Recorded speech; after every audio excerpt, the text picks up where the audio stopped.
বলছে আমারে যাইতে দিবেন। আমার বাপ তো একজন প্রশাসনিক কর্মকর্তা, তাও আমি চলে আসছি, তার কথা আমি শুনি নাই। আমার জাস্টিস দরকার। এদিকে লালাই দিতে ছাত্রলীগ, ও আরো সুন্দর। আমার ভাইরা যে মরছে না, আমি সেটা জাস্টিস পাওয়ার জন্য আসছি। সেটা জাস্টিস পাওয়ার জন্য আমি আসছি। আমার ভাইদের রক্তে আজকে রাজপথ লাল হয়ে গেছে, সেটা জাস্টিসের জন্য আসছি। আমি বাসায় বসে থাকি, আমার বাপ বলছে আমারে যাইতে দিবেন। আমার বাপ তো একজন প্রশাসনিক কর্মকর্তা, তাও আমি চলে আসছি, তার কথা আমি শুনি নাই। আমার জাস্টিস দরকার। আমরা তো পিসফুলি আন্দোলন করতেছিলাম, কি জন্য আমাদের উপরে গুলি চালানো হবে, কি জন্য আমাদের উপরে লাঠিচার্জ করা হবে।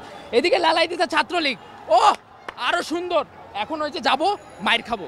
এটা হচ্ছে অবস্থা, আমাদের দেশের অবস্থা হচ্ছে এরকম। আমি আমার মাকে নিয়ে আসি নাই, আমার মা বলতেছে যে আমাকে নিয়ে যাবে বাসায়, এটা সেফ না। কিন্তু আমার কথা হচ্ছে আমার ভাইরা কেন মরবে? আমার এখানে অনেক ভাইরা শহীদ হয়েছে, অনেক ভাইরা বোনেরা শহীদ হয়েছে, কেন মরবে? আমাদের জাস্টিস লাগবে, আমাদের জাস্টিস লাগবেই লাগবে লাগবেই। আমার মা আসছে আজকে আমাকে নিয়ে যেতে, আমি আমার মায়ের সাথে প্রোটেস্ট করবো। আমি বলে দিলাম একটা কথা, আর যতদিন পর্যন্ত আমরা এটা জাস্টিস না পাবো, ততদিন পর্যন্ত আমরা রাস্তার মধ্যে শুয়ে রাস্তা ব্লকেট করে মিছিল করতে থাকবো। এরকম বলে দেন সবাইকে।